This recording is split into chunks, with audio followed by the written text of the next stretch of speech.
Good morning എല്ലാ പ്രേക്ഷകർക്കും നല്ലൊരു രാവിലെ ആശംസിച്ചുകൊണ്ട് തുടങ്ങുകയാണ്. പശ്ചിമേഷ്യയിൽ സ്ഥിതിഗതികൾ രൂക്ഷമാകുന്നു എന്നുള്ള റിപ്പോർട്ടുകളൊക്കെയാണ് വീണ്ടും വീണ്ടും വന്നുകൊണ്ടിരിക്കുന്നത്. ഗൾഫ് മേഖലയിൽ ഇറാൻ കൂടുതൽ ആക്രമണം ശക്തമാക്കുന്നു. അത് ബഹ്റൈൻ ഉൾപ്പെടെയുള്ള സ്ഥലങ്ങളിൽ വലിയ തോതിൽ ആശങ്കപ്പെടുത്തുന്ന വാർത്തകൾ വരുന്നുണ്ട് എന്നുള്ളതാണ് പ്രധാനപ്പെട്ട കാര്യം. ഇനി പശ്ചിമേഷ്യയിലെ അശാന്തിയുടെ സാഹചര്യത്തിൽ ഈ റഷ്യയിൽ നിന്നും എണ്ണ വാങ്ങാനുള്ള ഇന്ത്യയുടെ ഉടമ്പടികൾക്കൊക്കെ ഒരു വലിയ തോതിൽ ചർച്ചയായിരുന്നു. അമേരിക്ക അതിൽ ഒരു പച്ചക്കൊടി കാട്ടുകയാണ്. തൽക്കാലം 30 ദിവസത്തേക്ക് എണ്ണ വാങ്ങാം എന്നുള്ള അനുമതിയാണ് അമേരിക്ക നൽകുന്നത്. ഇതിനിടയിലാണ് ഇന്നലെ രാത്രി നമ്മൾ എല്ലാവരും കണ്ടതാണ് ഇന്ത്യയുടെ ഫൈനലിലേക്കുള്ള മുന്നേറ്റം. ഇന്ത്യ അങ്ങനെ 2020 ലോകകപ്പിലെ നിലവിലെ ചാമ്പ്യന്മാർ ഫൈനലിലെത്തിയിരിക്കുന്നു. ആ സന്തോഷം, ആവേശത്തിലാണ് മുഴുവൻ രാജ്യത്തെ ക്രിക്കറ്റ് പ്രേമികളും. എന്തായാലും നമുക്ക് വിശദമായി നോക്കാം. രാവിലെയിൽ ആദ്യം തലക്കെട്ട്.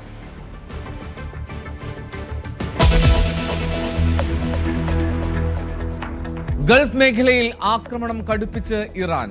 ബഹ്റൈനിൽ 2 ഹോട്ടലുകളിലും 1 ഫ്ളാറ്റിലും ഡ്രോൺ ആക്രമണം. ഖത്തറിൽ കനത്ത ജാഗ്രത. ദോഹയിൽ സ്ഫോടന ശബ്ദങ്ങൾ.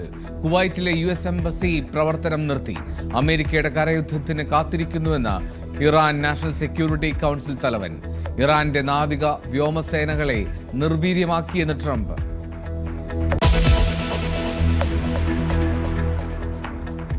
ആന്റണി രാജു പ്രതിയായ തൊണ്ടിമുതൽ കേസ് ഹൈക്കോടതി ഇന്ന് പരിഗണിക്കും. ശിക്ഷ റദ്ദാക്കണമെന്ന് ഹർജി. ആന്റണി രാജുവിന്റെ നീക്കം തെരഞ്ഞെടുപ്പ് മുന്നിൽ കണ്ട്.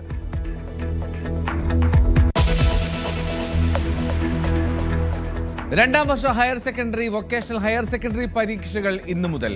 5 ലക്ഷത്തിൽ പരം വിദ്യാർത്ഥികൾ പരീക്ഷാ ഹാളിലേക്ക്. പരീക്ഷകൾ മാർച്ച് 28 തീയതി വരെ.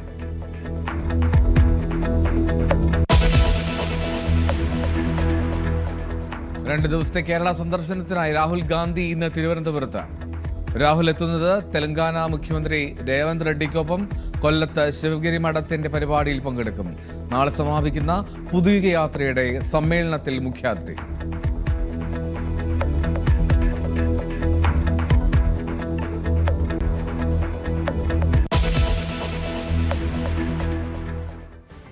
ഗൾഫ് മേഖലയിൽ ഇറാന്റെ ആക്രമണം ശക്തമാവുകയാണ്. ബഹ്റൈനിൽ 2 ഹോട്ടലുകളിലും 1 ഫ്ളാറ്റിലും ആക്രമണമുണ്ടായി. ഖത്തറിൽ കനത്ത ജാഗ്രത തുടരുകയാണ്. ജനങ്ങളോട് കെട്ടിടങ്ങൾക്കുള്ളിൽ തന്നെ തുടരാൻ നിർദ്ദേശം നൽകിയിട്ടുണ്ട്. ദോഹയിൽ നിരവധി സ്ഫോടന ശബ്ദങ്ങൾ കേട്ടു എന്നാണ് റിപ്പോർട്ടുകൾ. ഇതിനിടെ കുവൈറ്റിലെ US എംബസിയുടെ പ്രവർത്തനം അവസാനിപ്പിച്ചു. സൗദി അറേബ്യ 3 ബാലിസ്റ്റിക് മിസൈലുകളാണ് കഴിഞ്ഞ മണിക്കൂറുകളിൽ നശിപ്പിച്ചത്. US കരയുദ്ധം ആരംഭിക്കാൻ ഞങ്ങൾ കാത്തിരിക്കുകയാണ് എന്നാണ് ഇറാനി നാഷണൽ സെക്യൂരിറ്റി കൗൺസിൽ തലവൻ അലി ലാരിജാനി പറഞ്ഞത്. ഇതിനിടെ ഇറാന്റെ നേവിയെയും വ്യോമസേനയും പൂർണ്ണമായി തകർത്തുവെന്നാണ് ഡൊണാൾഡ് ട്രംപിന്റെ അവകാശവാദം. അജയ് സുധാബിജു ഇന്റർനാഷണൽ ഡെസ്കിൽ നിന്നും ചേരുന്നുണ്ട്. Ajay, good morning. എന്താണെങ്കിലും പശ്ചിമേഷ്യയിലെ അശാന്തി അത് തുടരുകയാണ്. ഒരു തരത്തിലും അവിടെ സമാധാനത്തിലേക്ക് എത്താൻ കഴിയുന്നില്ല. വളരെ പെട്ടെന്ന് ഈ ഇറാന്റെ ആക്രമണം ഗൾഫ് മേഖലകളിൽ തുടരുകയാണ്, രൂക്ഷമാകുന്നു എന്നാണല്ലോ റിപ്പോർട്ടുകൾ.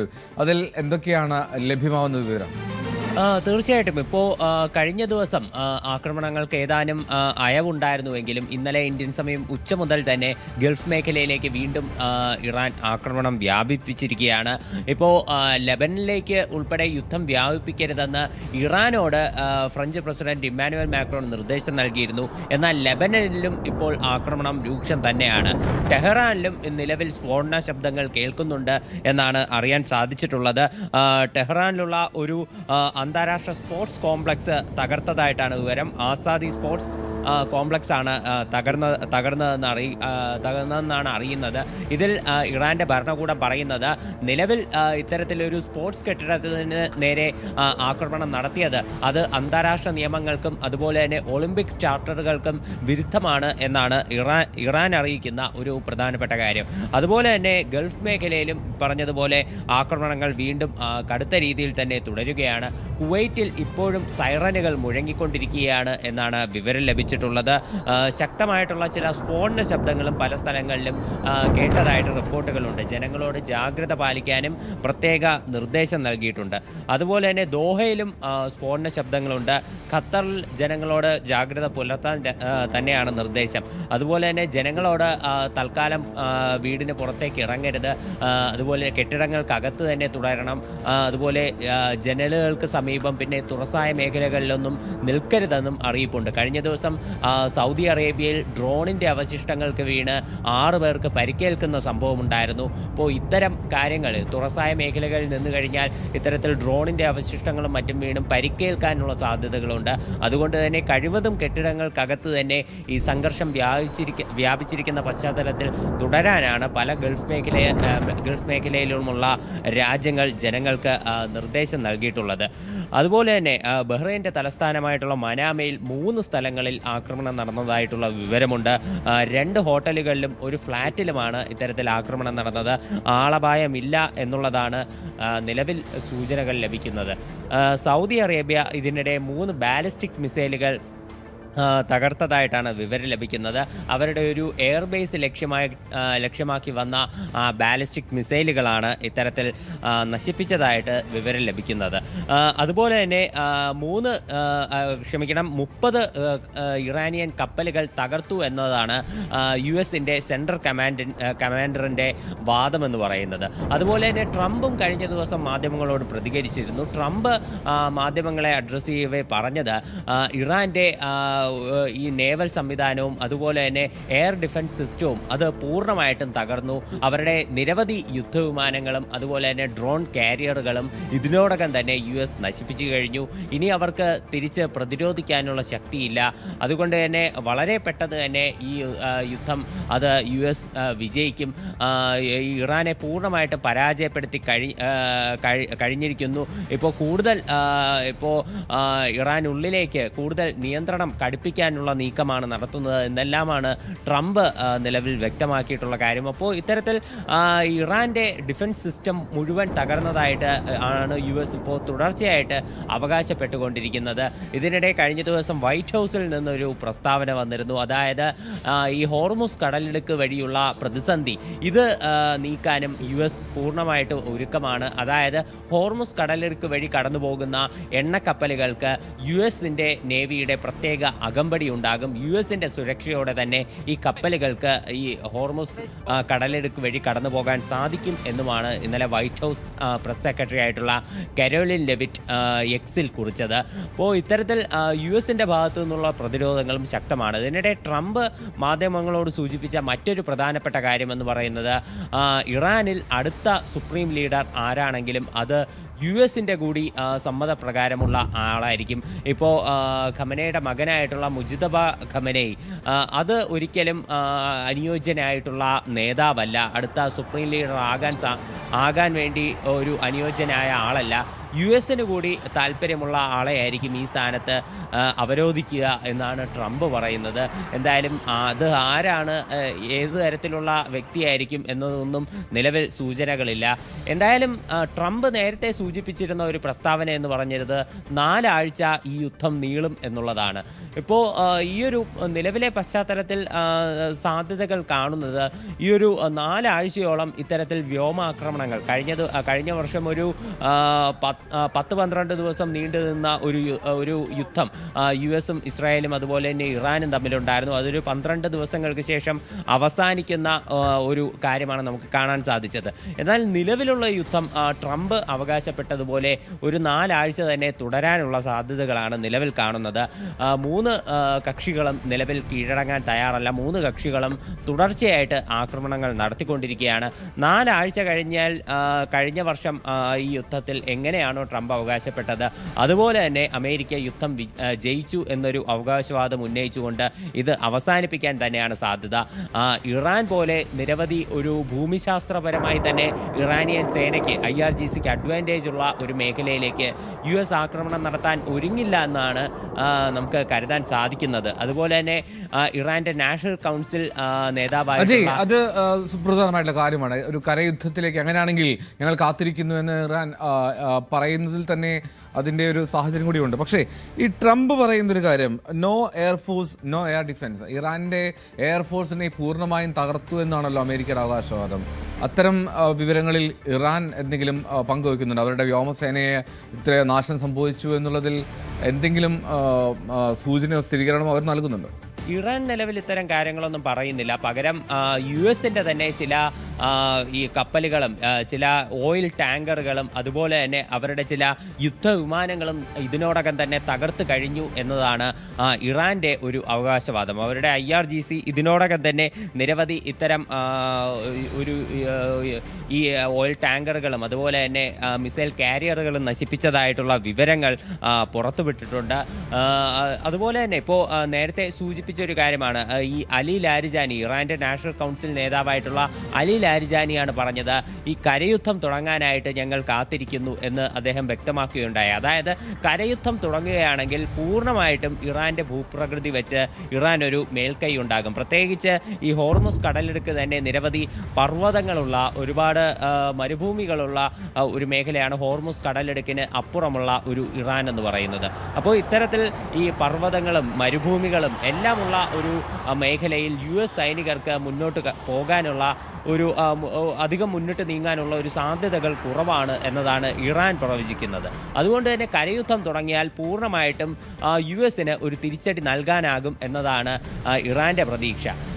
ശരിക്കും ട്രംപിൻ്റെ ഒരു വാക്കുകൾ വെച്ച് നോക്കുകയാണെങ്കിൽ US ഒരിക്കലും അത്തരം ഒരു കരയുദ്ധത്തിലേക്ക് കടക്കില്ല എന്ന് തന്നെ പ്രതീക്ഷിക്കാം. കാര്യം അങ്ങനെയാണെങ്കിൽ ഇപ്പോൾ US-നകത്ത് ട്രംപിനെ അനുകൂലിക്കുന്ന ഒരു വലിയ വിഭാഗം തന്നെ എതിരാകാനുള്ള സാധ്യതകളുണ്ട്. US-നകത്ത് തന്നെ നടത്തിയ ഒരു സർവേയിൽ ഏതാണ്ട് 70% ജനങ്ങളും യുദ്ധത്തിന് എതിരാണ് എന്നതാണ് സൂചനകൾ നൽകിയിരിക്കുന്നത്. ഇപ്പോൾ US-ൻ്റെ ഹൗസ് ഓഫ് റെപ്രസെൻറ്റേറ്റീവ്സിൽ ഒരു വോട്ടെടുപ്പ് നടന്നിരുന്നു. അതിൽ 219 പേരും ഈ ട്രംപിൻ്റെ ഒരു നീക്കത്തെ അനുകൂലിക്കുന്നതായിട്ട് ഇപ്പോൾ നിലവിൽ വോട്ട് ചെയ്തിരുന്നു. അത് നേരിയ വ്യത്യാസത്തിലാണ് ജയിച്ചത്. 212 പേർ ട്രംപിനെ എതിർക്കുന്നതായിട്ടും വോട്ട് ചെയ്തിരുന്നു. ഇത്തരത്തിൽ നേരിയൊരു വ്യത്യാസത്തിൽ ട്രംപിന് ഭൂരിപക്ഷം ലഭിച്ചതുകൊണ്ട് മാത്രമാണ് നിലവിലും ഈ യുദ്ധം തുടരാൻ സാധിക്കുന്നത്. ഈ യുദ്ധം നിർത്താനുള്ള ഒരു വോട്ടെടുപ്പായിരുന്നു. എന്തായാലും ഇപ്പോൾ നിലവിൽ ഈ ഒരു ഇറാൻ അകത്ത് ആക്രമണം നടത്തി US സൈനികർ കൊല്ലപ്പെടുന്ന ഒരു സാഹചര്യം ഉണ്ടായാൽ അത് US-നുള്ളിൽ തന്നെ വലിയൊരു വികാരമായിട്ട് ഉയരാനുള്ള സാധ്യതയുണ്ട്. അങ്ങനെയാണെങ്കിൽ ട്രംപിൻ്റെ ഈ നീക്കത്തിന് അത് വലിയ തിരിച്ചടി ഉണ്ടാക്കും. അത് പിന്നീട് തെരഞ്ഞെടുപ്പിൽ ഉൾപ്പെടെ റിപ്പബ്ലിക്കൻ പാർട്ടിക്ക് വലിയ ആഘാതമേൽപ്പിക്കാനും സാധ്യതയുണ്ട്. അതുകൊണ്ട് തന്നെ ഇത്തരമൊരു നീക്കത്തിലേക്ക് കടക്കില്ല എന്നാണ് സൂചന. അതിനിടെ ഇസ്രായേലിൻ്റെ ഒരു നീക്കവും പ്രസക്തമാണ്. അമേരിക്ക ഇത്തരത്തിൽ കരയുദ്ധം തുടങ്ങില്ല, വ്യോമ മേഖലയിലൂടെ മാത്രമുള്ള ഇത്തരം നീക്കങ്ങൾ നടത്തും എന്ന് നമുക്ക് കരുതാമെങ്കിലും ഇസ്രായേൽ നിലവിൽ ശക്തമായിട്ട് തന്നെ മുന്നോട്ട് പോകുന്നത് നമുക്ക് കാണാൻ സാധിക്കും. ഇപ്പോൾ ഇറാനിൽ മാത്രമല്ല അവരുടെ സമീപത്ത് കിടക്കുന്ന ലെബനനിലുള്ള ബെയ്റൂട്ടിലും അവർ ആക്രമണം കടുപ്പിച്ചിട്ടുണ്ട്. ബെയ്റൂട്ടിൽ ഇപ്പോൾ നിലവിൽ അടുത്ത ഘട്ട ഒരു റെയ്ഡ് ആരംഭിച്ചതായിട്ടാണ് വിവരം ലഭിക്കുന്നത്. നിരവധി സ്ഫോടനങ്ങളും അതുപോലെ തന്നെ കനത്ത രീതിയിലുള്ള ഒരു ജാഗ്രത തന്നെ മേഖലയിൽ തുടരുകയാണ്. ഇതിനോടകം തന്നെ ആയിരക്കണക്കിന് ആളുകൾ ഈ ബെയ്റൂട്ട് നഗരം വിട്ട് പുറത്തേക്ക് പോയിട്ടുണ്ട് എന്നാണ് വിവരം ലഭിക്കുന്നത്. ഇതിനോടകം തന്നെ ലെബനൻ്റെ തെക്കൻ പ്രദേശത്തുള്ള പല മേഖലകളിലും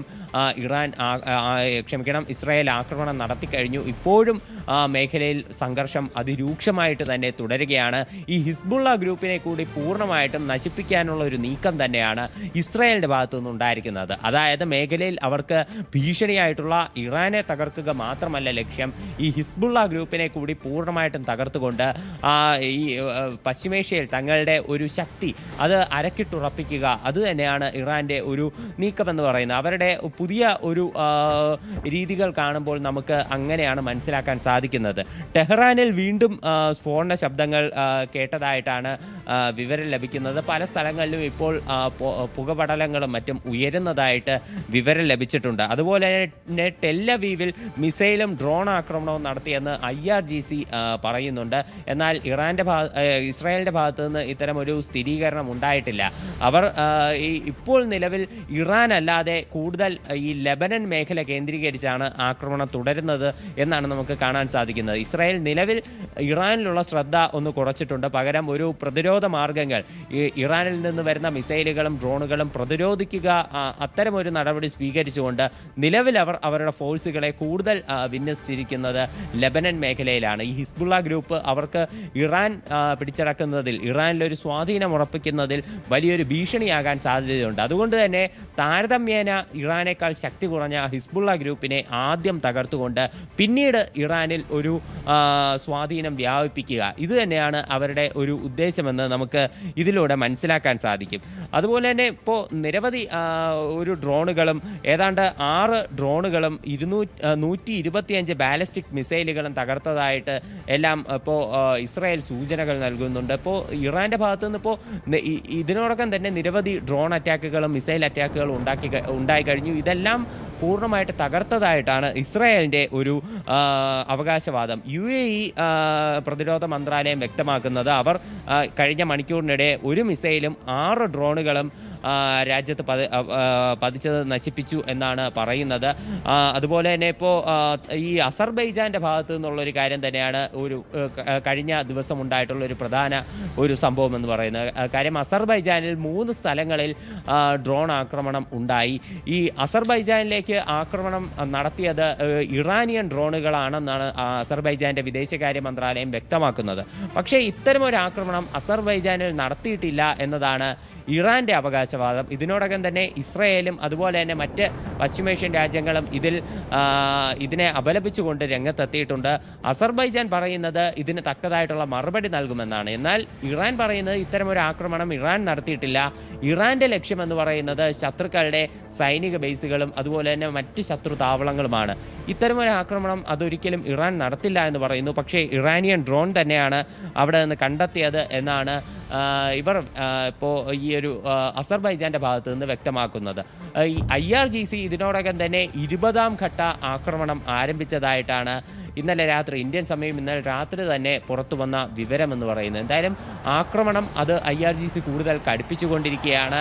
ഇസ്രയേൽ മേഖലയിലുള്ള എല്ലാ ഭീഷണികളെയും ഒന്നിച്ച് തുറച്ചു നീക്കാനുള്ള ഒരു നീക്കം തന്നെയാണ്. അമേരിക്ക വ്യോമാക്രമണം അത് കൂടുതൽ കടുപ്പിച്ചുകൊണ്ട് ഈ ഇസ്രായേലിനെ സഹായിക്കാനുള്ള ഒരു നീക്കം തന്നെയാണ് നടത്തുന്നത്. എന്തായാലും ഈ പശ്ചിമേഷ്യയിൽ അത് സംഘർഷങ്ങൾ കൂടുതൽ വ്യാപിക്കുന്നതല്ലാതെ അത് കുറയാനുള്ള മറ്റ് സാധ്യതകളൊന്നും തന്നെ നിലവിൽ കാണുന്നില്ല. ഈ ട്രംപ് സൂചിപ്പിച്ചതുപോലെ തന്നെ 4 ആഴ്ചയോളം യുദ്ധം നീളാനുള്ള സാധ്യതകളാണ് കാണുന്നത്. ഇതിനോടകം തന്നെ പല യൂറോപ്യൻ ശക്തികളും ഈ ഗൾഫ് രാജ്യങ്ങൾക്ക് പല പ്രതിരോധ മാർഗങ്ങളും ഒന്ന് ഹോൾഡ് ചെയ്യാം. നമുക്കിപ്പോൾ ഡോക്ടർ മോഹൻ വർഗീസ് ടെലിഫോൺ ലൈനിലുണ്ട്.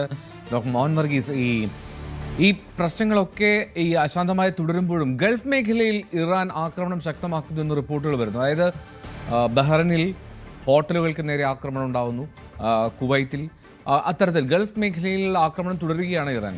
ഇതിനിടയിൽ US സെൻട്രൽ കമാൻഡ് പറയുന്നത് ഇറാന്റെ ഡ്രോൺ ആക്രമണം ഏതാണ്ട് 83% ഡിക്ലൈൻഡായി, മറ്റ് മിസൈൽ ആക്രമണങ്ങൾ അത് 90% കുറഞ്ഞു. അപ്പോൾ ഒരു തരത്തിൽ ഇറാൻ പൂർണ്ണമായും തകർന്നു എന്നൊക്കെ അവകാശപ്പെടുന്നു അമേരിക്ക. പക്ഷേ അപ്പോഴും ഗൾഫ് മേഖലയിൽ ഇറാന്റെ ആക്രമണം ഉണ്ട് എന്നുള്ള മറ്റൊരു റിപ്പോർട്ടും വരുന്നു. ഇതിന്റെ ഒരു സാഹചര്യം എന്താണ് ഡോക്ടർ മോഹൻ? ഈ കഴിഞ്ഞ ദിവസം താരതമ്യേന ദുർബലമായിരുന്നു ഇറാനിൽ നിന്നും ഗൾഫ് മേഖലയിലേക്കുള്ള ആക്രമണം. അതുകൊണ്ട് ഡ്രോണുകളുടെയും മിസൈലുകളുടെയും വൻപൻ ശേഖരം ഉണ്ടായിരുന്നു എന്ന ആ ഒരു കണക്കുകൂട്ടലിലാണ് രാജ്യങ്ങളുണ്ടായിരുന്നത്. പക്ഷേ അത് കുറഞ്ഞു വരുന്നു എന്നതിന്റെ ഏർലി സൂചനയായി ഇതിനെ വ്യാഖ്യാനിക്കുന്നവരുണ്ട്. പക്ഷേ ഇതൊരു യുദ്ധതന്ത്രം എന്ന നിലയിൽ waves and waves of attack എന്നതാണ് പലപ്പോഴും യുദ്ധതന്ത്രം. ആരും അപ്രതീക്ഷിതമായ ഒരു ചെറിയ ശാന്തത കാണുമ്പോൾ കൂടുതൽ ശക്തിയോടുകൂടി പിന്നീട് ശക്തി സംഭരിച്ച് ആഞ്ഞടിക്കുക എന്ന തന്ത്രവും ഒരുപക്ഷെ പൂർണ്ണമായി തള്ളിക്കളയാനാവില്ല. അതുകൊണ്ട് ഇത് യുദ്ധ സമയമാണ്. ഇറാന്റെ ഡ്രോൺ ശേഖരം സാമാന്യം വലിയ ശേഖരമാണ്. അത് ഒരു ഡ്രോൺ ഏതാണ്ട് 20 ലക്ഷം ശരാശരി രൂപ ചെലവ് വരുമ്പോൾ തകർക്കുന്ന സംവിധാനത്തിന് ധാഡ് സംവിധാനം ഉപയോഗിച്ചോ മറ്റ് സംവിധാനങ്ങൾ ഉപയോഗിച്ചോ തകർക്കുമ്പോൾ 8 കോടിയിലധികം രൂപയുടെ ചെലവാണ് വരുന്നത്. അപ്പം അതുകൊണ്ട് വ്യോമ പ്രതിരോധത്തിന് അമേരിക്കയ്ക്കും ഇസ്രായേലും വൻ തുകയാണ് ചെലവാകുന്നത് യഥാർത്ഥത്തിൽ. ഇറാന്റെ ഒരു ലോ കോസ്റ്റ് വാറാണ്. ഇറാൻ അധികം അഫോർഡ് ചെയ്യാൻ ആവാത്തത് കൊണ്ട് ഇറാന്റെ മിസൈലുകൾ വലിയ ശേഖരമുണ്ട് എന്ന് പറയുമ്പോഴും അത് തകർക്കാൻ വേണ്ടി വരുന്ന ചിലവ് വളരെ അധികമാണ്. ഇറാനെ സംബന്ധിച്ചിടത്തോളം യുദ്ധം നാലുപാടും യുദ്ധം ചെയ്യേണ്ടി വരുമ്പോൾ 8 രാജ്യങ്ങളുമായിട്ടാണ് യഥാർത്ഥത്തിൽ യുദ്ധം സംഭവിച്ചിരിക്കുന്നത്. ഇപ്പോൾ തുർക്കിക്ക് നേരെ കഴിഞ്ഞ ദിവസം മിസൈൽ അയച്ചിരുന്നു. അസർബൈജാന് നേരെ, അതെല്ലാം വടക്ക് കിടക്കുന്ന രാജ്യങ്ങളാണ്, വടക്കും പടിഞ്ഞാറുമായി കിടക്കുന്ന സ്ഥലങ്ങളാണ്. അങ്ങ് അകലെയുള്ള സൈപ്രസ് അതിലേക്ക് അയച്ചിരുന്നു. അതുപോലെ തന്നെ പേർഷ്യൻ ഗൾഫിൽ തൊട്ട് തെക്കുള്ള 6 രാജ്യങ്ങളിലേക്ക് മിസൈൽ പായിച്ചു. അങ്ങനെ വരുമ്പോൾ ഇറാനെ സംബന്ധിച്ചിടത്തോളം സ്വാഭാവികമായി മിസൈൽ ശേഖരം കുറയുന്നു.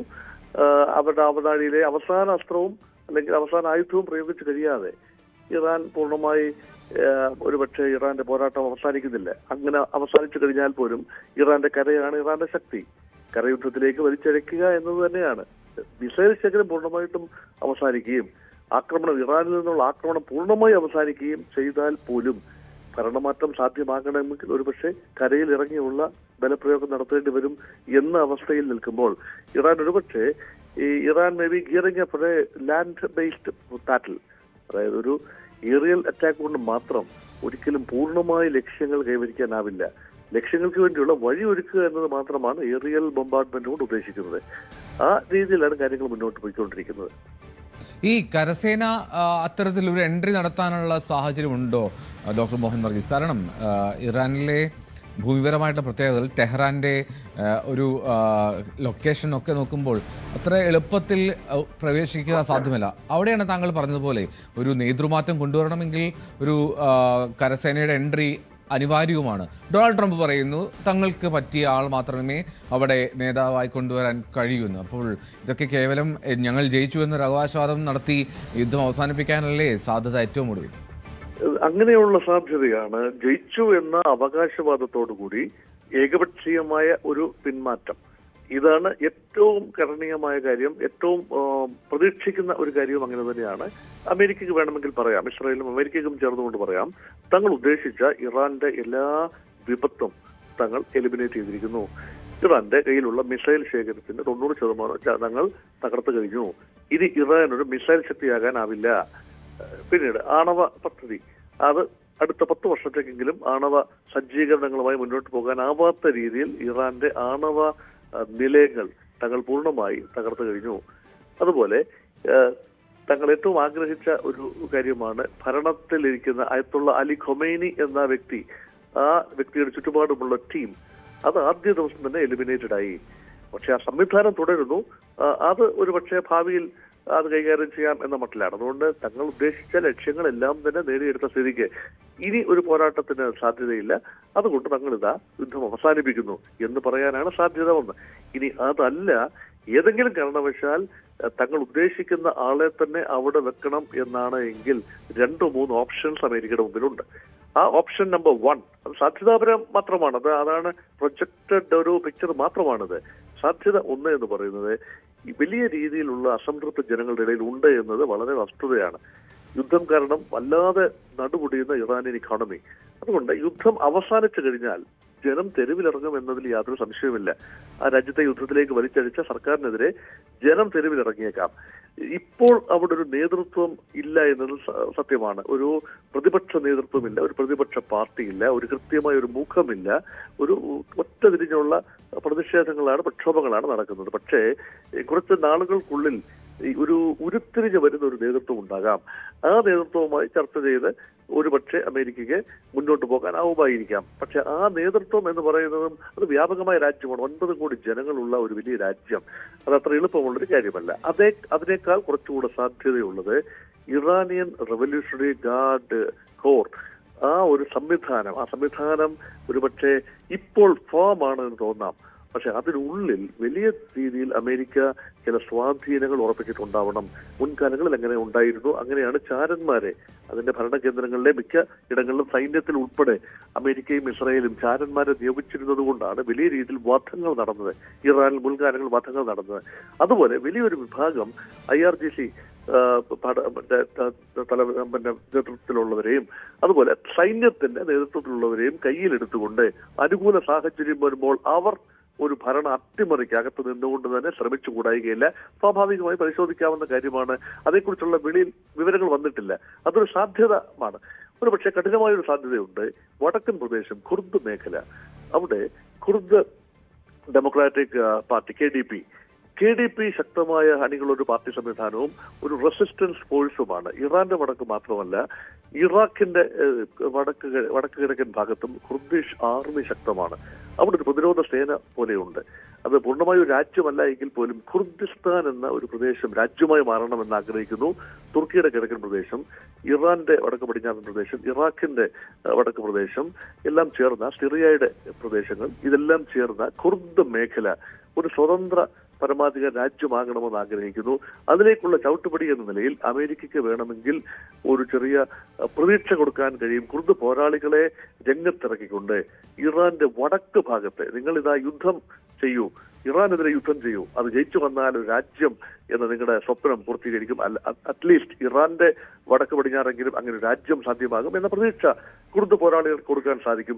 അങ്ങനെയെങ്കിൽ അവിടെ കേന്ദ്രീകരിച്ചുകൊണ്ട് അമേരിക്കയുടെ കൂടെ സഹായത്തോടു കൂടി കുർദ് പോരാളികൾക്ക് തെക്കോട്ട് മാർച്ച് ചെയ്ത് ടെഹ്റാൻ നഗരം പോലെയുള്ള സ്ഥലങ്ങൾ പിടിച്ചെടുക്കാൻ കഴിയും.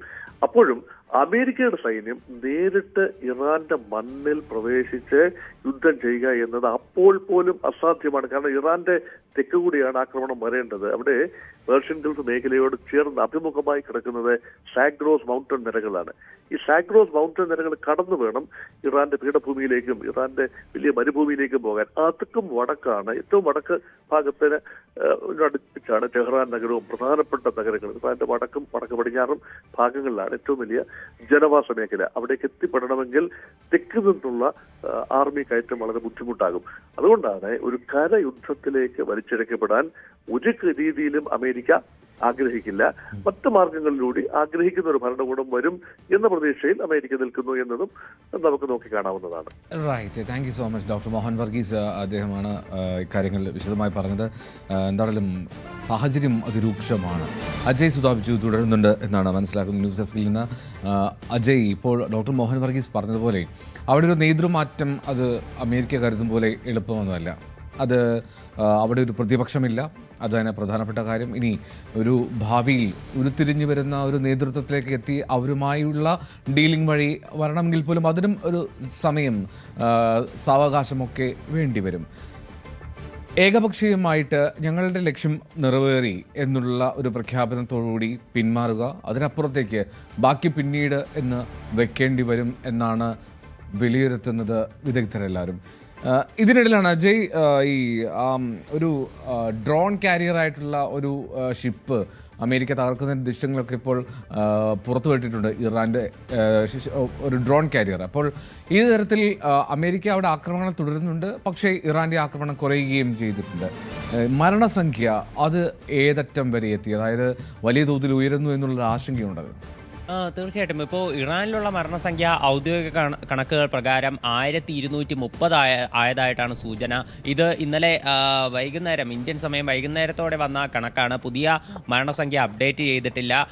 ചിലപ്പോൾ ഇന്നത്തെ കണക്കുകൾ ഞെട്ടിക്കുന്നതാകാം എന്നതാണ് നമുക്ക് വിവരം ലഭിക്കുന്നത്. ഇപ്പോൾ ഇന്നലെ തന്നെ ഇറാനിയൻ ആഭ്യന്തര മന്ത്രാലയം വ്യക്തമാക്കിയ ഒരു കാര്യമെന്ന് പറയുന്നത് ടെഹ്റാന്റെ തെക്കൻ ഭാഗത്തുള്ള ചില സ്കൂളുകൾക്ക് നേരെ കൂടി ആക്രമണം നടന്നിട്ടുണ്ട് എന്നതാണ്. ഈ തകർന്നു കിടക്കുന്ന ചില സ്കൂൾ കെട്ടിടങ്ങളുടെ ചിത്രങ്ങളെല്ലാം അവർ പുറത്തുവിട്ടിരുന്നു. എന്നാൽ ഇപ്പോൾ ഈ സംഘർഷം ആരംഭിച്ചതിന് ശേഷം സ്കൂളുകൾക്കെല്ലാം ഇറാൻ അവധി പ്രഖ്യാപിച്ചിട്ടുണ്ട്.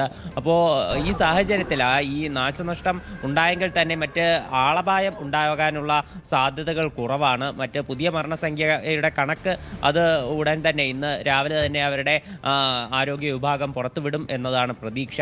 ഇതിനിടെ ലെബനനിൽ നിന്നുള്ള മരണസംഖ്യയുടെ കണക്ക് അത് 100 കടന്നിട്ടുണ്ട് എന്നതാണ് വിവരം ലഭിക്കുന്നത്. അത് തീർച്ചയായിട്ടും ആശങ്കപ്പെടുത്തുന്ന ഒരു കണക്ക് തന്നെയാണ്. ഇതിനു മുൻപേ ഇന്നലെ 77 എന്ന് പറയുന്ന ഒരു മരണസംഖ്യ കണക്ക് വന്നിരുന്നു. ഇന്ന് വീണ്ടും ഈ മേഖലയിലേക്ക് ബെയ്റൂട്ടിൽ ഉൾപ്പെടെ ആക്രമണം കടുപ്പിച്ച സാഹചര്യത്തിൽ മരണസംഖ്യ 100 കടന്നതായിട്ട് വിവരം ലഭിക്കുന്നുണ്ട്. മറ്റ് രാജ്യങ്ങളിലും ഇപ്പോൾ ഇസ്രായേലിലും മരണസംഖ്യ ഉയർന്നുകൊണ്ടിരിക്കുകയാണ്. 100-ന് മുകളിൽ ഇസ്രായേലിലും മരണസംഖ്യ റിപ്പോർട്ട് ചെയ്തതായിട്ടാണ് വിവരം ലഭിക്കുന്നത്. ഇപ്പോൾ എൽദോ സൂചിപ്പിച്ചതുപോലെ തന്നെ ഈ US-ൻ്റെ ഭാഗത്തു നിന്നുള്ള തരത്തിലുള്ള ഒരു നീക്കം എന്ന് പറയുന്നത്. ഇപ്പോൾ നിലവിൽ അവർ ഔദ്യോഗികമായിട്ട് സ്ഥിരീകരിക്കുന്നത് അവരുടെ 4 സൈനികർ കൊല്ലപ്പെട്ടതായിട്ടാണ്. എന്നാൽ ചില അന്താരാഷ്ട്ര മാധ്യമങ്ങളെല്ലാം 6 US സൈനികർ കൊല്ലപ്പെട്ടതായിട്ടും വിവരം നൽകുന്നുണ്ട്. 4 പേരുടെ വിവരം മാത്രമാണ് US ഔദ്യോഗികമായിട്ട് പുറത്തുവിട്ടിട്ടുള്ളത്.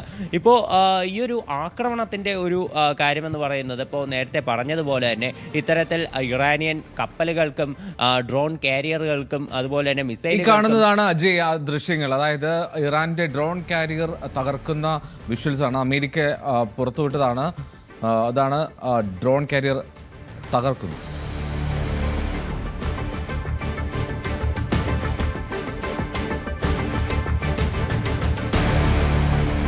റൈറ്റ് അജയുടെ സൂചിപ്പിച്ചത് മാത്രം. അജയ് തുടരാം.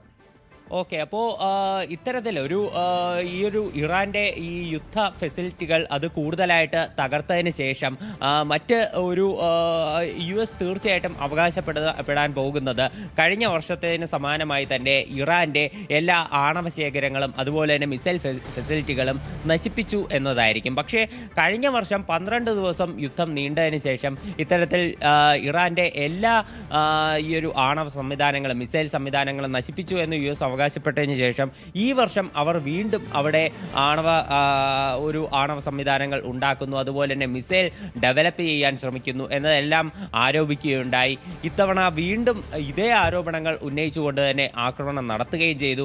അപ്പോൾ ഇനി ഈ ഒരു 4 ആഴ്ചകൾക്ക് ശേഷം അല്ലെങ്കിൽ ട്രംപിന് തോന്നുന്ന എപ്പോഴാണെങ്കിലും ഈ യുദ്ധം അവസാനിപ്പിച്ചതിന് ശേഷം ഇത്തരമൊരു അവകാശവാദം ഉന്നയിച്ചാലും അതിന് എത്ര കാലം ഈ ഒരു അവകാശവാദത്തിലൂടെ മുന്നോട്ട് പോകും എന്നതാണ് ഇപ്പോൾ നമുക്ക് ചിന്തിക്കേണ്ടിയിരിക്കുന്നത്. ട്രംപ് ഇന്നും എടുത്തു സൂചിപ്പിച്ച ഒരു പ്രധാനപ്പെട്ട കാര്യം എല്ലാ IRGC സേനാംഗങ്ങളും ഉടൻ തന്നെ കീഴടങ്ങണം, ഇപ്പോഴും അവർക്ക് സമയമുണ്ട് എന്ന് ട്രംപ് എടുത്തു സൂചിപ്പിക്കുന്നു. അതുപോലെ തന്നെ ഇറാനിലുള്ള ജനങ്ങളോട് നിങ്ങൾ ഉടൻ തന്നെ അധികാരം പിടിച്ചടക്കണം, ഇത് നിങ്ങൾക്ക് വേണ്ടിയിട്ടുള്ള സമയമാണ് എന്നതെല്ലാം ട്രംപ് എടുത്തു സൂചിപ്പിക്കുന്നുണ്ട്. ഇതേ കാര്യം തന്നെ ഇസ്രായേലിൻ്റെ പ്രധാനമന്ത്രി ബെഞ്ചമിൻ നെതന്യാഹുവും പറഞ്ഞിട്ടുണ്ട്. ഈ ഇറാനിലുള്ള ജനങ്ങൾ, എല്ലാ വിഭാഗ ജനങ്ങളും, എല്ലാ വംശീയതയും എല്ലാം മറന്നുകൊണ്ട് എല്ലാ വിഭാഗ ജനങ്ങളും ഇറാൻ്റെ ഭരണം പിടിച്ചെടുക്കണം, ഇത് ജനങ്ങൾക്കുള്ള ഒരു അവസരമാണ്, തലമുറയിൽ ഒരിക്കൽ മാത്രം വന്നു ചേരുന്ന ഒന്നാണ് എന്നതെല്ലാം ബെഞ്ചമിൻ നെതന്യാഹു പറഞ്ഞിരുന്നു. അതായത് ഈ 2 നേതാക്കൾ ലക്ഷ്യമിടുന്നത് ഇപ്പോൾ കഴിഞ്ഞ മാസങ്ങൾക്കിടെ തന്നെ ഇറാനിൽ വലിയ രീതിയിലുള്ള ഒരു പ്രതിഷേധമുണ്ടായിരുന്നു. അതായത് ഭരണകൂടത്തിനെതിരെ അവിടെയുള്ള യുവാക്കളും അതുപോലെ തന്നെ ചില ചെറുകിട വ്യാപാരികളും എല്ലാവരും ഒന്നിച്ചു ചേർന്ന് നടത്തിയ പ്രതിഷേധം. അന്നവർ death to the supreme leader എന്നതടക്കമുള്ള മുദ്രാവാക്യങ്ങൾ മുഴക്കിക്കൊണ്ട് വലിയ രീതിയിൽ അവിടുത്തെ ഭരണകൂടത്തിനെതിരെ പ്രതിഷേധം ഉയർത്തുകയുണ്ടായി. ഇതിനെ അടിച്ചമർത്താൻ വേണ്ടി വലിയ രീതിയിലുള്ള പോലീസ് സന്നാഹത്തെയാണ് രാജ്യത്ത് വിന്യസിച്ചത്. നിരവധി പേരെ അറസ്റ്റ് ചെയ്യുകയും ഒരുപാട് പേരെ കൊലപ്പെടുത്തുന്ന ഒരു സാഹചര്യം ഉണ്ടായിരുന്നു. അപ്പോൾ ഇറാനിൽ ഇടയ്ക്കിടെ ഇപ്പോൾ കഴിഞ്ഞ വർഷങ്ങൾക്കിടെ നിരവധി തവണ ഉയർന്നു വന്ന തരത്തിലുള്ള ആഭ്യന്തര പ്രശ്നങ്ങൾ, ഇപ്പോൾ നിലവിൽ രാജ്യത്ത് രൂക്ഷമായിരിക്കുന്ന ഈ ഒരു ആഭ്യന്തര പ്രശ്നവും അതിനെ ഉയർത്തിക്കൊണ്ട് രാജ്യത്തിനകത്ത് ജനങ്ങളാൽ അട്ടിമറിക്കപ്പെടുന്ന ഒരു ഭരണം, അതുതന്നെയാണ് US-ൻ്റെയും ഇസ്രായേലിൻ്റെയും മറ്റൊരു ലക്ഷ്യമെന്ന് പറയുന്നത്. അതായത് അവിടെ നിലവിലുള്ള ഒരു ഇസ്ലാമിക ഭരണകൂടം, നിലവിൽ അവിടെ ഈ ഒരു പ്രത്യേക ആത്മീയ സമിതിയും അതുപോലെ തന്നെ അവരുടെ പ്രസിഡന്റിൻ്റെ നേതൃത്വത്തിലുള്ള കൗൺസിലും ഇതെല്ലാം കൈകാര്യം ചെയ്യുന്ന ഒരു ഭരണത്തിൽ നിന്ന് മാറി ജനങ്ങളാൽ അട്ടിമറിക്കപ്പെട്ട പുതിയൊരു ഭരണകൂടം അവിടെ അധികാരത്തിൽ വരികയും തീർച്ചയായിട്ടും ഈ ഒരു അധികാരമാറ്റം ഉണ്ടാകാൻ കാരണമായത് US-ൻ്റെയും ഇസ്രായേലിൻ്റെയും ഇടപെടൽ ആണെന്നതുകൊണ്ട് തന്നെ അവരോട് കടപ്പെട്ടിരിക്കുന്ന ഒരു കൂട്ടം ആളുകൾ ഇതിൻ്റെ അധികാരത്തിൻ്റെ മേൽക്കൈയിൽ വരികയും അതിനുശേഷം ഇവർ വഴി ഇവരിൽ സ്വാധീനം ചെലുത്തിക്കൊണ്ട് ഇറാൻ്റെ ഒരു സഹകരണം അത് മെച്ചപ്പെടുത്തുക, ഇതിലൂടെ ഇസ്രായേലിനുണ്ടായിട്ടുള്ള ഒരു ഭീഷണി അത് പൂർണ്ണമായിട്ടും ഒഴിവാക്കുക, പശ്ചിമേഷ്യയിലുള്ള സ്വാധീനം കൂടുതൽ ശക്തമാക്കുക, ഇതെല്ലാമാണ് US-ൻ്റെ ഒരു ലക്ഷ്യമെന്ന് പറയുന്നത്. പക്ഷേ ഇത്തരം കാര്യങ്ങളെല്ലാം ഒരു വിദൂരമാണെന്ന് നമുക്ക് കാണാൻ സാധിക്കും. കാര്യം ഇറാനുള്ളിൽ നിലവിലുള്ള അത്തരം പ്രതിഷേധങ്ങൾ, അത്തരം സംഭവവികാസങ്ങളെ പറ്റിയിട്ടുള്ള വാർത്തകൾ നമുക്ക് കേൾക്കാനില്ല. അതിൻ്റെ ഒരു പ്രത്യേക കാരണമെന്ന് പറയുന്നത് ഇപ്പോൾ ഇറാനിൽ ഇൻ്റർനെറ്റ് നിരോധിച്ചിരിക്കുകയാണ്, മറ്റ് വിവരങ്ങളൊന്നും നമുക്ക് പുറത്ത് ലഭ്യമല്ല എന്നൊരു വിഷയം കൂടിയുണ്ട്. എന്തായാലും ഇത്തരമൊരു ആഭ്യന്തര പ്രതിസന്ധികൾ ഇപ്പോൾ അതിനെ പറ്റിയിട്ടുള്ള വാർത്തകൾ കേൾക്കാനില്ല. പല വിഭാഗങ്ങളും അവിടെ സുന്നി ഷിയ വിഭാഗങ്ങൾക്കിടയിൽ ഭിന്നതയുണ്ടായിരുന്നു, തർക്കങ്ങളുണ്ടായിരുന്നു. പക്ഷേ ആയത്തുള്ള അലി ഖമനയുടെ മരണത്തിന് ശേഷം ഈ രണ്ട് വിഭാഗങ്ങളും ഒന്നിച്ചതായിട്ടുള്ള വാർത്തകളെല്ലാം പുറത്തു വരുന്നുണ്ട്. പല എതിർചേരിയിലുള്ള വിഭാഗങ്ങളും ഒന്നിച്ചു നിന്നുകൊണ്ട് US-നും ഇസ്രായേലിനുമെതിരെ പോരാടുന്ന ഒരു വാർത്തകളും നമുക്ക് കേൾക്കാൻ സാധിച്ചു. അപ്പോൾ ഈ ആഭ്യന്തര സംഘർഷത്തെ പറ്റിയിട്ടുള്ള വിവരങ്ങളൊന്നും കേൾക്കാനില്ല. അപ്പോൾ ട്രംപ് നിരന്തരം പറഞ്ഞുകൊണ്ടിരിക്കുന്ന ജനങ്ങൾ അധികാരം പിടിച്ചടക്കണം, ജനങ്ങൾ ഭരണമാറ്റം നടത്തണം എന്ന കാര്യം അത് സംഭവിക്കാനുള്ള സാധ്യത കുറവാണ്. ഏതായാലും US ആഗ്രഹിക്കുന്നത് പോലെ ഒരു ഭരണമാറ്റം ഇറാനിൽ ഉണ്ടാകണമെങ്കിൽ തീർച്ചയായിട്ടും US-ന് കരയുദ്ധം നടത്തേണ്ടി വരും. കരയുദ്ധം നടത്തി മാത്രമേ, മുൻപ് ഇറാഖിലും അതുപോലെ തന്നെ അഫ്ഗാനിസ്ഥാനിലും ചെയ്തതുപോലെ ഒരു നീക്കം നടത്തിയാൽ മാത്രമേ അവിടെ എന്തെങ്കിലും തരത്തിലുള്ള മാറ്റം കൊണ്ടുവരാൻ സാധിക്കൂ. പക്ഷേ ഇതിലൂടെ US-ന് കനത്ത നഷ്ടം വരാൻ സാധ്യതയുണ്ട്. ഇതിനൊരിക്കലും ഈ ഒരു സാഹസത്തിന് ട്രംപ് മുതിരില്ല എന്ന് തന്നെയാണ് കരുതാവുന്നത്. അജയ് സുധാ ബിജുവാണ് വിവരങ്ങൾ നൽകിയത് ന്യൂസ് ഡെസ്കിൽ നിന്ന്. എന്താണെങ്കിലും ഇതിനിടയിൽ മറ്റൊരു പ്രധാനപ്പെട്ട കാര്യം വരുന്നത് റഷ്യയിൽ നിന്നും എണ്ണ വാങ്ങാൻ ഇന്ത്യക്ക് അമേരിക്കയുടെ പച്ചക്കൊടി എന്നുള്ളതാണ്. റഷ്യൻ എണ്ണ ഇറക്കുമതിക്ക് അമേരിക്ക താൽക്കാലിക ലൈസൻസ് അനുവദിച്ചു. മാർച്ച് 5-ന് മുൻപ് കപ്പൽ ടാങ്കറുകളിലേക്ക് മാറ്റിയ എണ്ണയ്ക്കാണ് ലൈസൻസ് ബാധകമാവുക. താൽക്കാലിക ലൈസൻസ് കാലാവധി ഏപ്രിൽ 4-ാം തീയതി അവസാനിക്കും. ഹോർമുസ് കടലിടുക്ക് വഴിയുള്ള എണ്ണക്കപ്പലുകളുടെ നീക്കം പ്രതിസന്ധിയിലായതോടെ റഷ്യൻ എണ്ണ വാങ്ങാനുള്ള അനുമതി ഇന്ത്യക്ക് ആശ്വാസമാണ്. 9.5 ദശലക്ഷം ബാരൽ റഷ്യൻ എണ്ണ ഏഷ്യൻ സമുദ്രത്തിൽ നിലവിൽ എണ്ണ ടാങ്കറുകളായിട്ടുണ്ട്. തിരികെ എത്താം ഇടവേളയ്ക്ക് ശേഷം.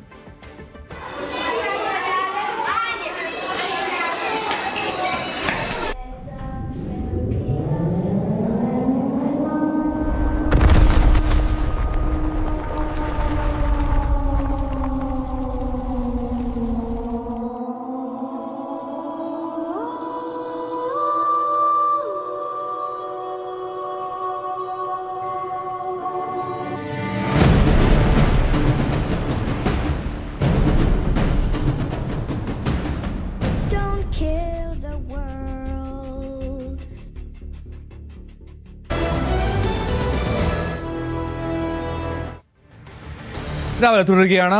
അസമിൽ തകർന്നു വീണ സുഖോയ് യുദ്ധവിമാനത്തിനായുള്ള തെരച്ചിൽ ഊർജിതമാണ്. അസമിലെ കർബി ആംഗ്ലോങ് ജില്ലയിലാണ് വിമാനം തകർന്നു വീണത് എന്ന് വ്യോമസേന സ്ഥിരീകരിച്ചിട്ടുണ്ട്. രാകേഷ് വിവരങ്ങൾ ചെയ്തിട്ടുണ്ട്. രാകേഷ്, അതിൽ കൃത്യമായി ലൊക്കേറ്റ് ചെയ്യാൻ കഴിഞ്ഞോ? റഡാറിൽ നിന്നും ഗുവാഹത്തിയിൽ നിന്നാണ് അവസാനം എന്നുള്ള വിവരങ്ങളൊക്കെ വന്നിരുന്നു. അതിനും അപ്പുറത്തേക്കുള്ള ഇപ്പോൾ ആ കാണുന്ന ദൃശ്യങ്ങളിൽ കൂടുതൽ വിമാനത്തിൻ്റെതാണ് എന്ന് കരുതുന്ന ഭാഗങ്ങളാണോ ഇപ്പോൾ കാണുന്നത്? എൽദോ, സുഖോയ് യുദ്ധവിമാനത്തിനായുള്ള തെരച്ചിൽ ഊർജിതമായി തന്നെ തുടരുകയാണ്. കാരണം ഇന്നലെ ഏതാണ്ട് 7:42 അവസാനമായി സിഗ്നൽ ലഭിച്ചത്. കാരണം പരിശീലന പറക്കൽ നടക്കുകയായിരുന്നു അസമിലെ ജോർഹാട്ടിൽ നിന്നാണ്, വ്യോമസേന താവളത്തിൽ നിന്നാണ് ഈ യുദ്ധവിമാനം പറന്നു വരുന്നത്. ഏതാണ്ട് മിനിറ്റുകൾക്ക് തന്നെ റഡാറിൽ നിന്ന് അപ്രത്യക്ഷമായി, ആശയവിനിമയം എല്ലാം നഷ്ടപ്പെട്ടു എന്നാണ് വ്യോമസേന പ്രതികരിച്ചിട്ടുള്ളത്. അതായത് 7:42 അവസാനം ഇതുമായുള്ള ആശയവിനിമയം ലഭിച്ചതെന്ന് വ്യോമസേന തന്നെ വ്യക്തമാക്കുകയും ചെയ്തിട്ടുണ്ട്. ആദ്യം ഇതുമായി ബന്ധപ്പെട്ട് കൂടുതൽ വിവരങ്ങളൊന്നും തന്നെ വ്യോമസേന പങ്കുവച്ചിരുന്നില്ല. പക്ഷേ സാമൂഹ്യ മാധ്യമങ്ങളിലടക്കം ചില ദൃശ്യങ്ങൾ പ്രചരിച്ചു. ഒപ്പം തന്നെ വലിയ ശബ്ദത്തോടുകൂടി 7:00 കർബി ആംഗ്ലോങ്ങിലെ ഒരു മലനിരകളിൽ വലിയ ശബ്ദം കേട്ടു എന്ന് ആളുകളൊക്കെ തന്നെ അത്തരം സാമൂഹ്യ മാധ്യമങ്ങളിലൊക്കെ തന്നെ പോസ്റ്റുകൾ പ്രചരിച്ചു. അതിന് പിന്നാലെയാണ് സ്ഥിരീകരിക്കാത്ത ചില ദൃശ്യങ്ങളൊക്കെ തന്നെ സാമൂഹ്യ മാധ്യമങ്ങൾ തന്നെ പങ്കുവെക്കുകയും ചെയ്തത്. ഏതായാലും അതിന് പിന്നാലെ വ്യോമസേന തന്നെ ഇക്കാര്യം സ്ഥിരീകരിക്കുകയാണ് ചെയ്തത്. അതായത് ജോർഹട്ടിൽ നിന്ന് ഏകദേശം 60 കിലോമീറ്റർ അകലെ അസമിലെ കർബി ആംഗ്ലോങ്ങിലെ ഒരു കുന്നിൻ ചെരുവിൽ ഇത്തരത്തിൽ സുഖോയ് വിമാനം തകർന്നു വീണു എന്ന് വ്യോമസേന തന്നെ സ്ഥിരീകരിച്ചു. അതുകൊണ്ട് പുലർച്ചെ 1:06 ഔദ്യോഗികമായി തന്നെ വ്യോമസേന ഇക്കാര്യം സ്ഥിരീകരിക്കുകയും ചെയ്തിട്ടുള്ളത്. ഏതായാലും രാത്രി തന്നെ ഈ മേഖലയിലേക്ക് ആളുകൾ എത്തിയിരുന്നു. കൂടാതെ ഈ വിവരം ലഭിച്ചതിൻ്റെ അടിസ്ഥാനത്തിൽ കൂടുതൽ രക്ഷാപ്രവർത്തകർ ഈ സ്ഥലത്തേക്ക് എത്തുകയും ചെയ്തിട്ടുണ്ട്. 2 പൈലറ്റുമാർ ഈ യുദ്ധവിമാനത്തിൽ ഉണ്ടായിരുന്നു. അവരുമായി ഇതുവരെ ബന്ധപ്പെടാൻ കഴിഞ്ഞിട്ടില്ല. അവരുടെ സ്ഥിതി എന്ത് തുടങ്ങിയ കാര്യങ്ങളിലൊക്കെ തന്നെ വിവരം ലഭിക്കേണ്ടതുണ്ട്. ഏതായാലും പുതിയൊരു അപ്ഡേറ്റ് വ്യോമസേനയുടെ ഭാഗത്ത് നിന്ന് ഇതുവരെ ഉണ്ടായിട്ടില്ല. ഏറ്റവും അവസാനമായി വ്യോമസേന വ്യക്തമാക്കിയത് ഇത്തരത്തിൽ കർബി ആംഗ്ലോങ്ങിലെ ഒരു മരനിരകളിൽ ഈ സുഖോയ് വിമാനം തകർന്നു വീണിട്ടുണ്ടെന്ന സ്ഥിരീകരണം മാത്രമാണ് വ്യോമസേനയുടെ ഭാഗത്ത് നിന്ന് വന്നിട്ടുള്ളത്. അതുകൊണ്ട് തന്നെ നിരകളാണ്. സ്വാഭാവികമായും പ്രദേശത്തെ ആളുകളായിരിക്കും ആദ്യം രക്ഷാപ്രവർത്തന മേഖല ഉണ്ടാവുക. നമ്മൾ കണ്ടിട്ടുള്ള ദൃശ്യങ്ങളൊക്കെ തന്നെ അത്തരത്തിൽ ആളുകൾ, നാട്ടുകാർ പങ്കുവച്ച ദൃശ്യങ്ങളാണ് ഇപ്പോൾ നമ്മൾ കണ്ടുകൊണ്ടിരിക്കുന്നത്. ഏതായാലും ഈ പ്രദേശത്തേക്ക് കൂടുതൽ രക്ഷാപ്രവർത്തകർ എത്തുന്നുണ്ട്. അവിടെ തെരച്ചിൽ ഇപ്പോൾ ഊർജിതമായി തന്നെ നടക്കുകയാണ്. എൽദോ, അപ്പോൾ അതായത് ഇനി കൂടുതൽ ആ ദൃശ്യങ്ങളുടെ സാധൂകരണം നമുക്ക് വരണമെങ്കിൽ അതിലൊരു ഒഫീഷ്യൽ ആയിട്ടുള്ള സ്റ്റേറ്റ്മെന്റ് വരണം. ആ വിഷ്വൽസ് ഇപ്പോൾ തൽക്കാലം നമുക്ക് വിശ്വസിക്കാൻ കഴിയില്ല, സോഷ്യൽ മീഡിയയിൽ പ്രചരിക്കുന്നത് മാത്രമാണ് അല്ലേ? തീർച്ചയായും അങ്ങനെ കരുതേണ്ടി വരും. കാരണം ഏറ്റവും അവസാന അപ്ഡേറ്റ് വ്യോമസേനയുടെ ഭാഗത്തു നിന്ന് വന്നിട്ടുള്ളത് പുലർച്ചെ 1:06 അതിൽ ആണ് ഇത്തരത്തിൽ ഈ വിമാനം തകർന്നു വീണു എന്ന സ്ഥിരീകരണം വ്യോമസേന നൽകുന്നത്. ആദ്യം ഇത്തരത്തിൽ കാണാതായിട്ടുണ്ടെന്ന പ്രതികരണമാണ് വ്യോമസേനയുടെ ഭാഗത്ത് വന്നതെങ്കിൽ പുലർച്ചെ 1:06 വ്യോമസേന തന്നെ സ്ഥിരീകരിക്കുകയാണ്. പക്ഷേ അത് സാമൂഹ്യ മാധ്യമങ്ങളിലൊക്കെ തന്നെ പ്രചരിച്ചതുപോലെ അത് ശരിവെക്കുന്ന തരത്തിലുള്ള പ്രതികരണമാണ് വ്യോമസേനയുടെ ഭാഗത്ത് വന്നത്. കാരണം ഈ മലനിരകളിൽ വിമാനം തകർന്നു വീണിട്ടുണ്ട്, വലിയ ശബ്ദം കേട്ടു എന്ന പ്രതികരണമാണ് രാത്രി ഏതാണ്ട് 8 മണിയോടുകൂടി സാമൂഹ്യ മാധ്യമങ്ങളിലൊക്കെ തന്നെ പ്രചരിച്ചതെങ്കിൽ പുലർച്ചെ 1 മണിയോടുകൂടി തന്നെ അക്കാര്യം ശരിവെക്കുന്ന കർബി ആംഗ്ലോങ് മേഖലയിൽ തന്നെയാണ് വിമാനം തകർന്നു വീണിട്ടുള്ള പ്രതികരണം വ്യോമസേനയുടെ ഭാഗത്തുനിന്നും വരികയായിരുന്നു. അതുകൊണ്ട് തന്നെ ഇനിയൊരു അപ്ഡേറ്റ് വ്യോമസേനയുടെ ഭാഗത്തുനിന്ന് വരേണ്ടിയിരിക്കുന്നു. റൈറ്റ്. എന്താണെങ്കിലും ഇന്ത്യൻ വ്യോമസേനയുടെ സുഖോയ് വിമാനം തകർന്ന സാഹചര്യമുണ്ട്. അതിൽ തെരച്ചിൽ ഊർജിതമാണ്. ഇതിനിടയിലാണ് സോഷ്യൽ മീഡിയയിൽ വലിയ തോതിൽ ചില വിഷ്വൽസ് പ്രചരിക്കുന്നത്. അതിൽ ഒരു ഫ്ലൈറ്റിൻ്റേത് എന്ന് കരുതുന്ന ദൃശ്യങ്ങളുണ്ട് എന്നുള്ളതിൽ സംശയമില്ല. പക്ഷേ അത് ഈ സമയത്തെയാണോ അല്ലെങ്കിൽ മുൻപേതെങ്കിലും സാഹചര്യത്തിൽ ഉണ്ടായതാണോ എന്നുള്ളതൊന്നും ഒരു വ്യക്തതയില്ല. അതിലൊരു ഔദ്യോഗികമായിട്ട് സ്ഥിരീകരണം നൽകേണ്ടതും ഇന്ത്യൻ വ്യോമസേന തന്നെയാണ്. അസമിലാണ് ഈ സുഖോയ് വിമാനം അതിൻ്റെ കോൺടാക്റ്റ് നഷ്ടപ്പെട്ട് റഡാറിൽ നിന്നും നഷ്ടമാകുന്ന സാഹചര്യം ഉണ്ടായത്. ഏറ്റവും ഒടുവിലത്തെ അപ്ഡേറ്റ് പ്രകാരം അതിൽ ഒരു വ്യക്തത നൽകാൻ കഴിഞ്ഞിട്ടില്ല ഇന്ത്യൻ എയർഫോഴ്സിന് എന്നാണ് മനസ്സിലാക്കേണ്ടത്. തെരഞ്ഞെടുപ്പ് അടുത്തിരിക്കെ പശ്ചിമ ബംഗാളിലും തമിഴ്നാട്ടിലും പുതിയ ഗവർണർമാർ. CV ആനന്ദബോസിന് പകരം തമിഴ്നാട് ഗവർണർ RN രവിയെ പശ്ചിമ ബംഗാൾ ഗവർണറായി നിയമിച്ചു. കേരള ഗവർണർ വിശ്വനാഥ് അർലേക്കറാണ് തമിഴ്നാടിന്റെ അധിക ചുമതല അദ്ദേഹത്തിന് നൽകി. ആരിഫ് മുഹമ്മദ് ഖാന് പകരം ലഫ്റ്റനന്റ് ജനറൽ സയ്യിദ് ഹസ്നിയാണ് ബീഹാറിന്റെ പുതിയ ഗവർണർ. ER രാഗേഷ്, ഈ എലക്ഷൻ അടുത്തിരിക്കെയുള്ള ഈ നീക്കത്തിന്റെ കാരണം എന്തായിരിക്കും? എൽദോ, പലയിടങ്ങളിലെയും ഗവർണർ സ്ഥാനത്തിന് മാറ്റമുണ്ട്. പക്ഷേ പശ്ചിമ ബംഗാളിലെ ഗവർണറെ മാറ്റിയത് വലിയ ചർച്ചയ്ക്ക് ഇട നൽകിയിരിക്കുകയാണ്. കാരണം മുഖ്യമന്ത്രി മമതാ ബാനർജി തന്നെയാണ് ആദ്യം അത്തരത്തിൽ പ്രതികരണമായി രംഗത്ത് വന്നിട്ടുള്ളത്. കാരണം രാഷ്ട്രീയ സമ്മർദ്ദമാകാം ഇത്തരത്തിൽ CV ആനന്ദബോസിനെ മാറ്റിയതിന് പിന്നിലെന്ന പ്രതികരണം മമതാ ബാനർജി തന്നെ ഉന്നയിച്ചു. പ്രതിപക്ഷത്തെ പല നേതാക്കളും സമാനമായ ആരോപണം ഉന്നയിക്കുകയും ചെയ്തിട്ടുണ്ട്. അതായത് ബംഗാൾ പിടിക്കാനുള്ള ലക്ഷ്യത്തിന്റെ ഭാഗമായാണ് ഇത്തരം നീക്കമെന്ന ആരോപണമൊക്കെ തന്നെ പല നേതാക്കളും പ്രതിപക്ഷ നിരകളിൽ നിന്ന് ഉന്നയിക്കുകയും ചെയ്തു. കാരണം CV ആനന്ദബോസ് ബംഗാളിന്റെ ഗവർണറായി ചുമതലയേൽക്കുന്നത് 2022 നവംബറിലാണ്. അദ്ദേഹത്തിന്റെ കാലാവധി ഇപ്പോൾ 3.5 വർഷം മാത്രമേ ആയിട്ടുള്ളൂ. സ്വാഭാവികമായും കാലാവധി പൂർത്തിയാകാൻ ഇനിയും സമയമുണ്ട്. മാത്രവുമല്ല, തെരഞ്ഞെടുപ്പ് ഏത് നിമിഷം വേണമെങ്കിലും പ്രഖ്യാപിക്കാം.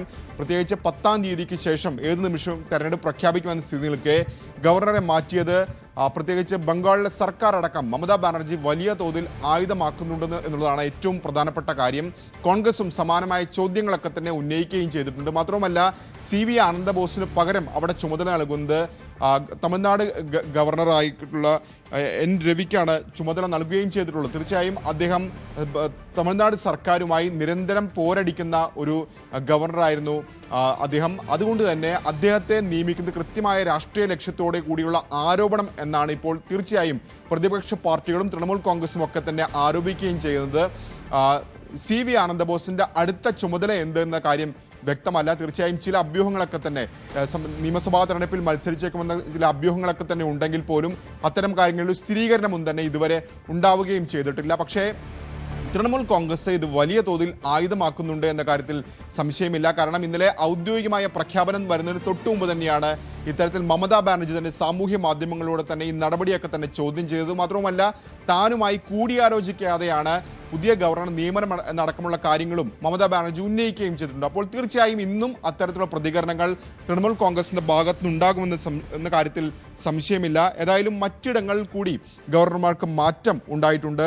ശിവപ്രതാപ് ശുക്ല അദ്ദേഹം നിലവിൽ ഹിമാചൽ പ്രദേശിന്റെ ഗവർണറാണ്. അദ്ദേഹത്തെ തെലങ്കാനയുടെ പുതിയ ഗവർണറായാണ് നിയോഗിച്ചിട്ടുള്ളത്. ജിഷ്ണുദേവ് വർമ്മ അദ്ദേഹം നേരത്തെ തെലങ്കാനയുടെ ഗവർണറായിരുന്നെങ്കിൽ ഇപ്പോൾ മഹാരാഷ്ട്രയുടെ ചുമതലയാണ് നൽകിയിരിക്കുന്നത്. നാഗാലാൻഡിന്റെ ഗവർണറായി നന്ദകിഷോർ യാദവിനെ നിയമിച്ചിരിക്കുകയാണ്. സയ്യിദ് ഹസ്നൈനാണ് ബീഹാറിന്റെ പുതിയ ഗവർണറായി ചുമതല നൽകിയിരിക്കുന്നത്. തമിഴ്നാടിൻ്റെ അധിക ചുമതല കേരള ഗവർണർ രാജേന്ദ്ര അർലേക്കർക്കാണ്. ഇങ്ങനെ പലയിടത്തും ഗവർണർമാർക്ക് മാറ്റമുണ്ട്. ഒപ്പം തന്നെ ഡൽഹിയുടെ ലഫ്റ്റനന്റ് ഗവർണറായ തരൺജിത് സന്ധുവിനെയും ചുമതല നൽകിയിട്ടുണ്ട്. ഇത്തരം മാറ്റങ്ങളാണ് ഇപ്പോൾ ഉണ്ടായിട്ടുള്ളത്. അതിൽ തന്നെ ഏറ്റവും വലിയ വിവാദങ്ങൾക്ക് വഴിവെക്കാവുന്ന നിയമനം ഇപ്പോൾ ബംഗാൾ ഗവർണറെ മാറ്റിയതും അവിടെ തമിഴ്നാട് ഗവർണറെ പുതിയ ഗവർണറായി നിയമിച്ചതുമാണെന്ന കാര്യത്തിൽ സംശയമില്ല. തെരഞ്ഞെടുപ്പ് പ്രത്യേകിച്ച് BJP വലിയ ഭരണം പിടിക്കാൻ ഏത് വിധേനയും ലക്ഷ്യം വെക്കുന്ന ഒരു സംസ്ഥാനമാണ് പശ്ചിമ ബംഗാൾ. അതുകൊണ്ട് തന്നെയാണ് ഇപ്പോൾ പൊടുന്നനെയുള്ള നിയമനം വലിയ ചർച്ചകൾക്ക് ഇടവരുത്തുകയും ചെയ്യുന്നത്. എൽദോ റൈറ്റ്. തമിഴ്നാട്ടിലും പശ്ചിമ ബംഗാളിലും ഉൾപ്പെടെ അവിടെ തെരഞ്ഞെടുപ്പ് അടുത്തിരിക്കെ പുതിയ ഗവർണർമാർ വരുന്നതിൻ്റെ സാഹചര്യമാണ് ER രാകേഷ് വിശദീകരിച്ചത്. ന്യൂസ് ഡെസ്കിൽ നിന്ന് മറ്റൊരു വാർത്തയിലേക്ക് പോയാൽ എടവനക്കാട് സ്വദേശി ജാസ്ലിയ ജോൺസനെ കാർ ഇടിപ്പിച്ച് കൊലപ്പെടുത്തിയ കേസിൽ പ്രതി ഡോക്ടർ സിറേഖ് ജോർജിനെ പിടികൂടാൻ കഴിയാതെ പോലീസ്. പ്രതിയെ പിടികൂടുന്നതിൽ വീഴ്ച സംഭവിച്ചിട്ടില്ല എന്ന് പോലീസ് പറയുമ്പോഴും മകൾക്ക് നീതി ലഭിച്ചിട്ടില്ല എന്നാണ് കുടുംബത്തിന്റെ ആരോപണം. വലിയ കുടുംബത്തിലെ ആളായതുകൊണ്ടാണോ ഈ പ്രതിയെ കിട്ടാത്തത് എന്നാണ് അവളുടെ അമ്മ ലിമ ചോദിച്ചത്. അതിനിടെ മുൻകൂർ ജാമ്യം തേടി പ്രതീക് സിറിയേക്ക് കോട്ടയം സെഷൻസ് കോടതിയെ സമീപിച്ചു എന്നുള്ള വിവരവുമുണ്ട്. നവമി ദിനേശ് വിവരങ്ങൾ ചെയ്തു. നവമി, ഒരു ഡോക്ടർ തന്നെ ഒരു ആളുടെ ജീവനെടുക്കുന്ന സാഹചര്യം ഉണ്ടായതാണ് അതിലേറ്റവും പ്രധാനപ്പെട്ട കാര്യം. ഇതുവരെയും കണ്ടെത്താൻ കഴിഞ്ഞിട്ടില്ല. ഇത്രയും ദിവസങ്ങളായി. ഇതിനിടയിൽ 2 തവണ അയാൾ ഹൗസ് സർജൻസി ചെയ്യുന്നിടത്ത് വന്നു എന്നുള്ള സൂചനയൊക്കെ ഉണ്ടായിരുന്നു. എന്നിട്ടും പോലീസിന് കണ്ടെത്താൻ കഴിഞ്ഞില്ല എന്ന് പറയുന്നു. അത് ആ കുടുംബം ഉന്നയിക്കുന്ന പോലെ അത് നീതികേടാണ്. ആ പെൺകുട്ടിക്ക് നീതി ലഭ്യമാക്കണം, അവരെ പിടികൂടണം. എന്താണ് പോലീസ് പറയുന്നത്? അന്വേഷണം ഏത് തരത്തിൽ വ്യാപിച്ചിട്ടുണ്ട്?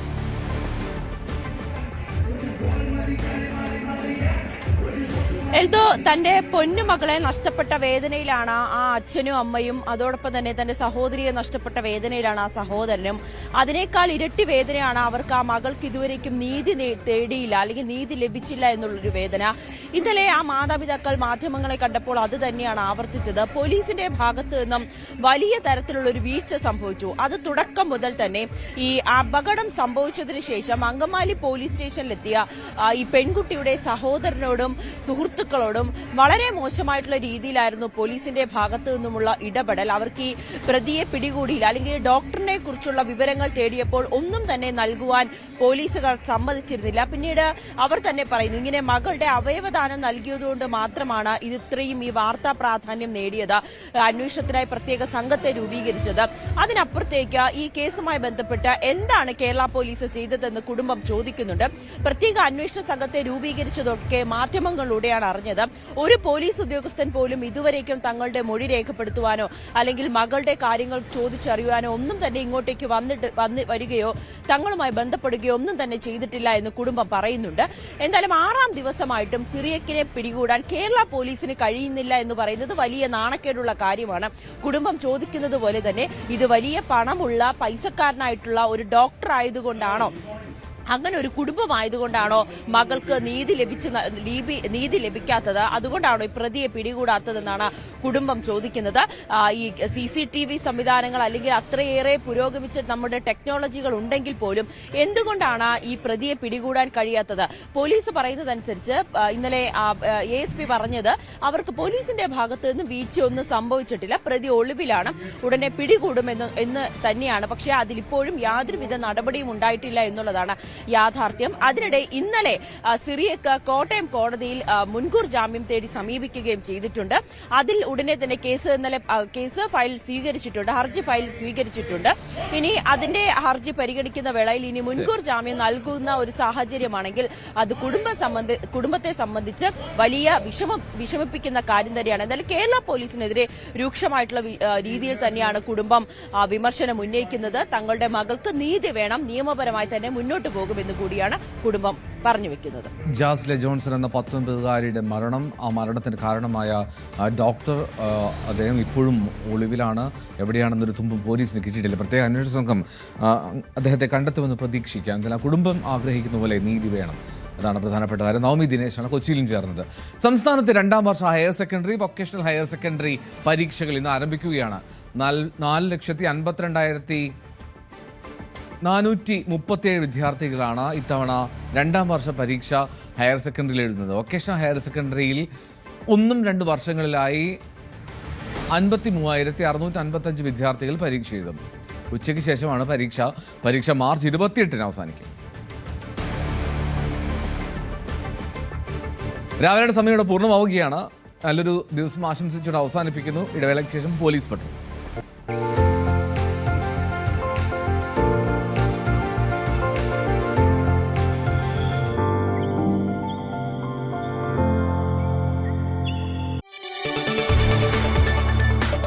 കൂടുതൽ വാർത്തകൾക്ക് news 18 Keralam YouTube channel subscribe ചെയ്യുക.